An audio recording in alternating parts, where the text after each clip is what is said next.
Antes que nada, quiero decirles hola y bienvenidos a esta nueva lección, la lección 15. Hace poco estudiamos muchísimo del pasado. De hecho, ya podemos hablar del pasado usando 3 tiempos verbales: el pretérito, el imperfecto, el pretérito perfecto. ¿Cuál será el tema de esta lección? ¿De qué hablaremos? Del futuro. ¿Y cuándo vamos a estudiar el futuro? Ahora. Sí, ahora en el presente analizaremos, en otras palabras, vamos a analizar, sí, investigaremos, vamos a investigar la manera de usar el tiempo verbal del futuro. Así que en esta lección yo hablaré de la manera de conjugar verbos en el futuro y ustedes aprenderán a usar este nuevo tiempo verbal para hablar de las acciones que ocurrirán, que pasarán en el futuro. Yo les explicaré la conjugación y después practicaremos mucho. So, as I've just explained, it's time to talk about the future. But first of all, let's keep in mind our 3 friends who help us with comprehension. I'm talking, of course, about the 3 C's: cognates, context, conjecture, the tools we use to help us understand something that's new to us. In fact, let's apply the 3 C's to what I just said as I began this lesson, because I purposely used some vocabulary and grammar we haven't looked at before. I began the lesson, for example, by saying, antes que nada, quiero decirles hola y bienvenidos a esta nueva lección. We know that antes means before, nada means nothing. So antes que nada means before nothing? Doesn't really make sense, does it? You'll remember that we've seen nada before when dealing with negations. And we've learned that double negatives are common in Spanish. So, for example, I don't have anything in Spanish would be no tengo nada. Okay, let's return to conjecture. Take another guess at what this new expression might mean. When I started the lesson by saying antes que nada, I was saying before anything else. Another way to put that into English would be first of all. So, antes que nada is before anything else or first of all. When I said, hace poco estudiamos muchísimo del pasado, I was saying, a short time ago, we studied a lot about the past. Clearly, I'm using estudiamos as the past form, we studied, instead of the present, we study, since our context tells us we're talking about something that happened in the past. You'll remember we can use hace to talk about how long ago something happened. And the specific instruction I'm referring to has 2 parts, hace plus time period. So, 2 months ago is hace 2 meses. A year ago, hace un año. A short time ago, hace poco. Next, I began by saying de hecho. We know that hecho is the past participle of the verb hacer. As a noun, hecho means a fact or an incident, while the expression de hecho means in fact. I continued by saying, ya podemos hablar del pasado usando el pretérito, el imperfecto, o el pretérito perfecto. And it's true, we can now speak about the past using the preterite, the imperfect, or the present perfect. Okay, enough about what we've already done in the past and with the past. It's time now, in the present, as you know, there's no time like the present, for us to go back to the future. And I mentioned the future because the next thing I said as I began the lesson was, ¿cuál será el tema de esta lección? ¿De qué hablaremos? Del futuro. You might have guessed that el futuro means future, clearly a cognate. But what about those verbs I was using? I said será and hablaremos. Verb forms we haven't come across yet. The sentences I said were, ¿cuál será el tema de esta lección? ¿De qué hablaremos? If you had no idea what será and hablaremos mean, you might have processed my 2 questions as, what something the topic of this lesson, about what something. If so, that's pretty good. It's even better if you recognize that será seems kind of like ser, hablaremos would seem to be related to hablar. If so, your comprehension of my questions would have been, what to be the topic of this lesson, about what to speak. Then, and this isn't simple, it might have all become clear when I answered the question, ¿de qué hablaremos?, by saying del futuro, about the future. At that point, you might have guessed, and you'd be correct, that será and hablaremos are verbs conjugated in the future tense. ¿Cuál será el tema de esta lección? Means, what will be the topic of this lesson? ¿De qué hablaremos? What will we talk about? But maybe you didn't quite get that, which is fine, because what I said next is something we have seen before. I said, ¿cuándo vamos a estudiar el futuro? Ahora. Clearly there I was using the construction, we know well, ir plus a plus infinitive, to talk about something that's going to happen, as I asked, and when are we going to study the future? Now. And it's at this point that I use the words analizaremos and investigaremos. We know that analizar is a cognate meaning to analyze, investigar is another cognate, it means to investigate. So in saying analizaremos, vamos a analizar, I was first using the future tense and then ir plus a plus infinitive to say we will study, we're going to study. Using ir plus a plus infinitive, how do I say we're going to investigate? Vamos a investigar. And the way we say we will investigate in the future is investigaremos. Let me digress for just a moment here to point out that communicating in a second language is great exercise for your brain. The kind of work we're doing now is certainly not easy, but it's a fantastic, challenging way to keep mentally sharp. Context, cognates, conjecture, trying to understand something you don't grasp at first, it's hard work, all of it. If at times you're at the point of being almost overwhelmed cognitively because your brain is working so hard, you're on the right track. Now, back to our regularly scheduled program. At the end of my introduction, I used some more verbs in the future. And now I want you to use conjecture to guess what I was saying. Yo hablaré means I will speak. Ustedes aprenderán means you will learn. Yo les explicaré. I will explain to you. Practicaremos. We will practice. My point in walking us through the introduction to this lesson is simply to encourage you to keep the 3 C's in mind as you read or listen to spoken Spanish. Context, cognates, conjecture are all powerful tools that can help you make sense of Spanish that might be a bit beyond your current level of comprehension. Muy bien. Before we learn to conjugate our new verb tense, here are a few things you need to know about the future tense.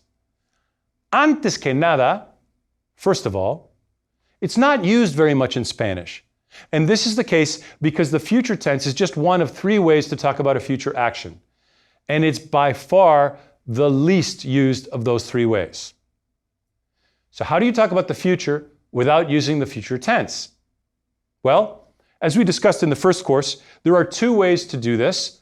One is by using the present tense to talk about the future.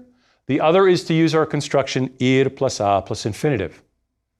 So let's consider the present first. I can use the present, for example, and say, te veo mañana. I will see you tomorrow. Veo is the present of ver, to see. So veo is I see. But in this context, with mañana making clear that I'm talking about tomorrow, te veo mañana means I'll see you tomorrow. Here's another example using the verb explicar. Les explicamos a todos ustedes la situación esta noche. ¿Vale? We'll explain the situation to all of you tonight. Okay? Explicamos is the present, but given that I mentioned esta noche, tonight, I'm saying we're going to explain or we will explain the situation tonight. Especially in spoken Spanish, you'll come across examples of the present being used to talk about the future tense quite a bit. As for ir plus a plus infinitive, I've used that construction earlier in the lesson when I asked, ¿Cuándo vamos a estudiar el futuro? When are we going to study the future? And you actually should be quite used to this ir plus a plus infinitive construction because it's used all the time. Todo el tiempo. Let's answer the question. Pregunta. ¿Cuándo vamos a estudiar el futuro? Respuesta. Ahora. Sí, ahora mismo ustedes y yo vamos a estudiar el futuro. Let's start by talking about how to conjugate verbs in the future tense. We've recently learned to conjugate the present perfect tense, which we know is a compound tense made up of two parts, a form of the auxiliary verb haber plus the past participle. But for right now, let's think about the simple tenses we've learned, meaning the tenses that have just one word. When we've conjugated verbs in the present, in the preterite, and in the imperfect, we learned to start with the infinitive of the verb, drop the er, ar, or ir ending, and add the appropriate ending for the tense we're using. But you might have noticed in what I said earlier that the future tense is formed differently. Listen again to some of the verbs that I used in my introduction. Yo hablaré. Ustedes aprenderán. Las acciones pasarán. Yo explicaré. So what's going on with these verb forms? Well, unlike the present, imperfect, and preterite, tenses for which you need to drop the ar, er, or ir before adding the ending, with the future tense, the ending is added to the entire infinitive. So you don't drop anything, you just add the ending to the infinitive form of the verb. So, what are the endings for the future tense? Buenas noticias, good news. There's just one set of endings, and these endings are used for all verbs. So you don't have to worry about whether a verb ends in ar, er, or ir. You just add the future endings to the infinitive form of the verb. Time to start conjugating verbs in the future. Let's start with the verb to travel, which we know is viajar. So here are the forms of viajar in the future tense. Repitan. Yo viajaré. Tú viajarás. Ella viajará. Nosotros viajaremos. Vosotras viajaréis. Ustedes viajarán. That's it. That's how you conjugate a verb in the future tense. As you look at these new endings, you'll notice that they all have accents except the nosotros form. Why don't we say these future tense endings? Repitan. Has, a, hemos, es, han. How will you remember those endings? Take a look at them now and think for a moment about where you might have seen those endings before. Well, the attentive student right now might be thinking, hold on, those endings look familiar, and that attentive student would be right, because we have indeed seen those endings before. In fact, we saw them when we learned the conjugation of the auxiliary verb haber in the present tense. You'll remember that the 6 forms of haber in the present are yo, tú, has, ella, a, nosotros, hemos, vosotras, habéis, ustedes, han. So, look at those forms of haber in the present next to the future endings. Except for a difference in accents, the endings of the forms of haber look pretty similar to the future endings. There's a reason for this. The future tense we're learning now was originally formed using 2 words, the infinitive of the verb followed by a form of haber. Now the future is formed with just 1 word, the infinitive followed by the 6 endings we just learned. Let's say them one more time. Has, a, hemos, es, han. So, we just looked at an AR verb, viajar. How about if we conjugate an ER or IR verb? Well, as I pointed out, we're going to use the same endings we use for viajar. So let's work with to read, leer. Let's conjugate it in the future. Yo leeré, tú leerás, él leerá, nosotros leeremos, vosotros leeréis, ellos leerán. And when conjugating an IR verb, we use these same endings as well. let's do some practice. I'll give you the subject and verb. You conjugate that verb in the future. Tú analizar. Analizarás. Ellos investigar. Investigarán. Nosotros conjugar. Conjugaremos. So, let's talk now about some words and expressions that will be useful when talking about el futuro, the future. We know, of course, that tomorrow is mañana. Well, a useful new expression is the day after tomorrow, which is, repitan, pasado mañana. To say next week, you could say either la próxima semana. We've seen earlier that próximo means next. Or you could say the week that's coming, which is, repitan, la semana que viene. Using the same construction, next month is el mes que viene. Next year is el año que viene. Sometimes, when talking about the future, you'll want to say within, which we know is dentro de. So, within 2 hours is dentro de 2 horas. Within a week is dentro de una semana. How would you say soon? That would be dentro de poco. Finally, another way to say soon is repitan, pronto. Okay, here's another word useful when talking about the future. Repitan, siguiente. Siguiente means next or following. So, use siguiente to say the following year. That's el año siguiente. Last one. Guess how in Spanish you say someday? It's algún día. As I pointed out earlier, the future tense really isn't used very much in Spanish to talk about future actions. And this is the case because, as we've seen, it's much more common for someone to use the present in a context that indicates the future, or use the construction ir plus a plus infinitive. Here's an example to illustrate what I'm talking about. If I want to say, tomorrow we will work all day, I might use option 1. Mañana trabajamos todo el día. Notice, I used the present tense there, trabajamos, but it was clear from context, I did say mañana, that I was talking about the future and not the present. I might also use option 2 and say, mañana vamos a trabajar todo el día, in which case I'm clearly using ir plus a plus infinitive. So, what about option 3? Mañana trabajaremos todo el día. Can't I actually use the future tense, trabajaremos, and say that? Yes, I can. It's totally correct, but really not that common, especially in spoken Spanish. You will see the future tense used more in written Spanish, but still not very much because the present tense and ir plus a plus infinitive are so commonly used.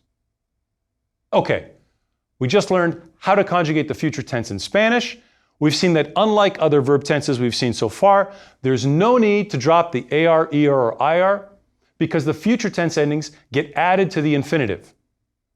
We've also learned, and this was certainly good news, buenas noticias, there is only one set of endings for all verbs in the future. So, as far as conjugation goes, we're done, right? Time to move on. Not so fast, Professor, you're thinking. And you're right. There's something else we need to talk about.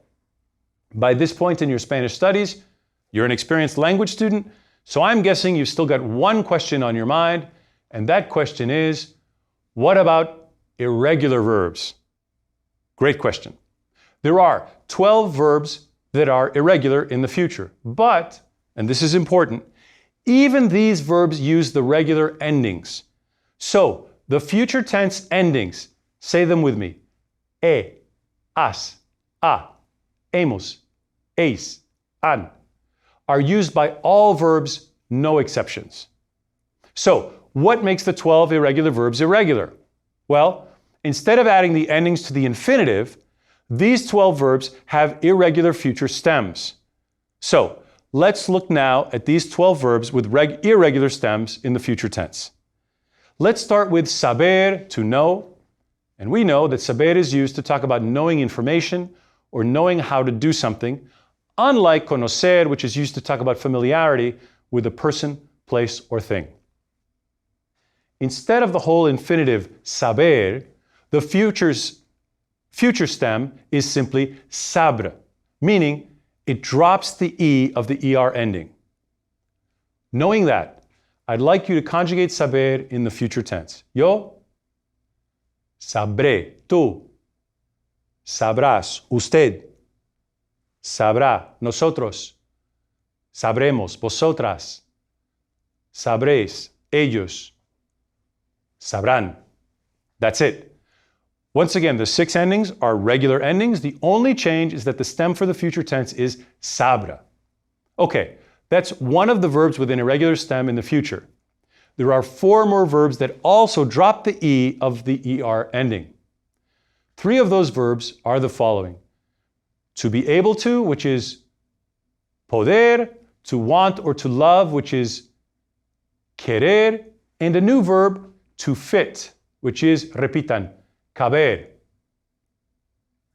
So, the way to say she will be able to is ella podrá. They will want is ellos querrán.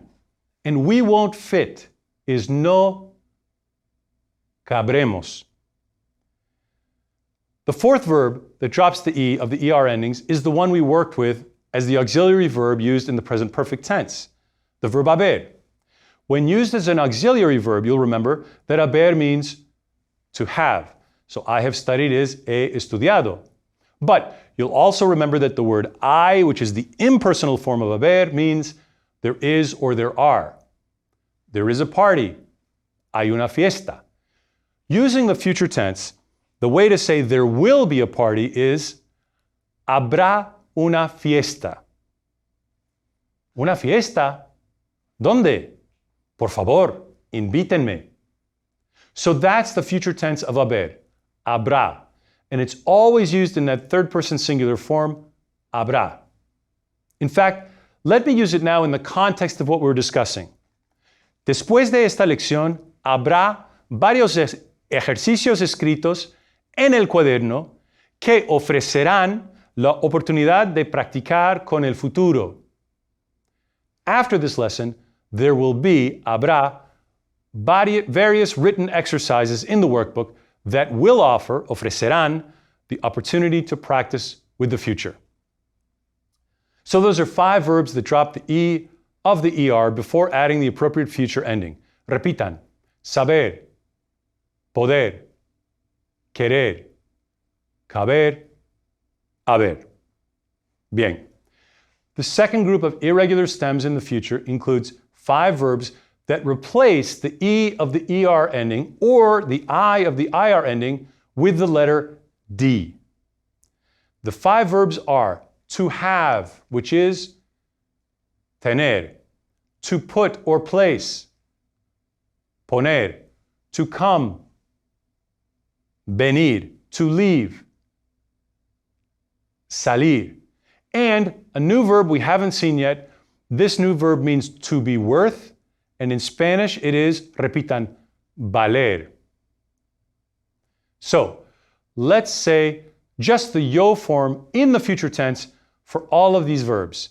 Remember, what we're doing with these 5 verbs to get the future stem is simply replacing the E of the ER ending or the I of the IR ending with the letter D. So, tener in the future, yo tendré. Poner, yo pondré. Venir, yo vendré. Salir, yo saldré. Valer, yo valdré. Good.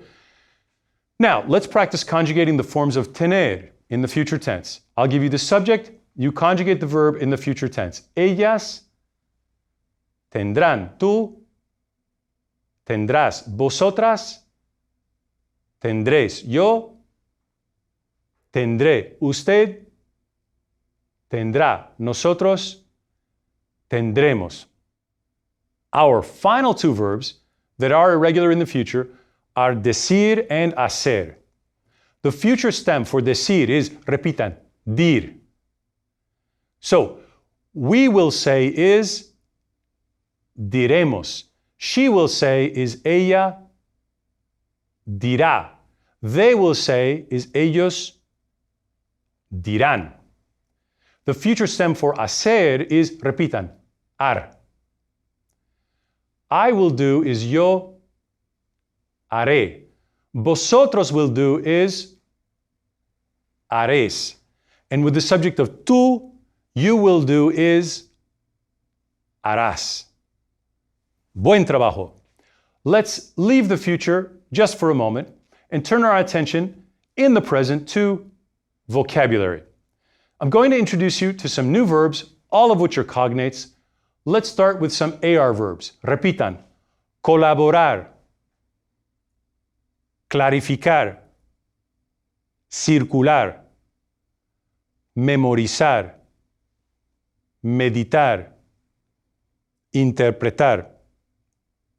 Now, one ER verb that's a cognate, repitan, cometer. Finally, some IR verb cognates, repitan, emitir, intervenir, invadir, prohibir. In both the workbook and the speaking activities, you'll be able to practice with these verbs. On the one hand, they're easy to understand because they're all cognates. On the other hand, they only really become useful to you if you use them when communicating in Spanish. So make the effort to incorporate these new verbs into the repertoire of vocabulary you use. Okay, time to go back to, There's one final use of the future tense that we need to discuss. The future tense is used at times to talk about something that's not definite, but rather is simply probable in the present, or something that is uncertain and must be conjectured about. We can express probability or conjecture in English as well. And we do this by saying things like, I wonder how old Carlos is, or who could that be at the door? They must be Cuban. He's probably in the library. In Spanish, instead of using synonyms for wonder, could, must, probably, it's quite common to express probability and conjecture in the present by using the future tense. In the world of Spanish grammar, we refer to this as the future of probability. Repitan, el futuro de probabilidad. So, let's do some practice with the future of probability right now. He's probably in the library is estará en la biblioteca. They must be Cuban is serán cubanos. Notice that both estará and serán are in the future tense, but they're used here to express probability in the present. At times, using the future in this way requires that you ask a question. I wonder how old Carlos is, for example, would be ¿Cuántos años tendrá Carlos? Another example is, who could be at the door? Which would be, ¿Quién estará en la puerta? Once again, we're using the future because in these cases we're talking about things we're not sure about. If there were no uncertainty, we wouldn't need to use the future tense. Consider the following. If someone asks me, ¿Qué hora es? And I know it's 4:30, I'll use the present tense and answer simply, son las 4:30. But let's imagine I don't know exactly what time it is. I think it's probably around 4:30. Instead of saying, son las 4:30, I would use the future tense and say, serán las 4:30, meaning it's probably 4:30. Ya estamos a punto de terminar la lección 15. Hemos aprendido mucho sobre el futuro y ya podemos hablar usando este nuevo tiempo verbal. Nos veremos dentro de poco en el futuro, en la lección que viene, la próxima lección que será la lección 16.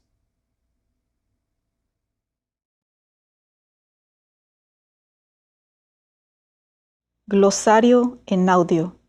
Lección 15. Give the Spanish for the following English words. Then repeat the Spanish word.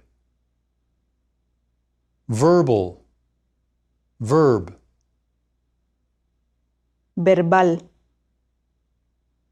Verb tense. El tiempo verbal. First of all. Antes que nada. Future. El futuro. Tonight. Esta noche. Day after tomorrow. Pasado mañana.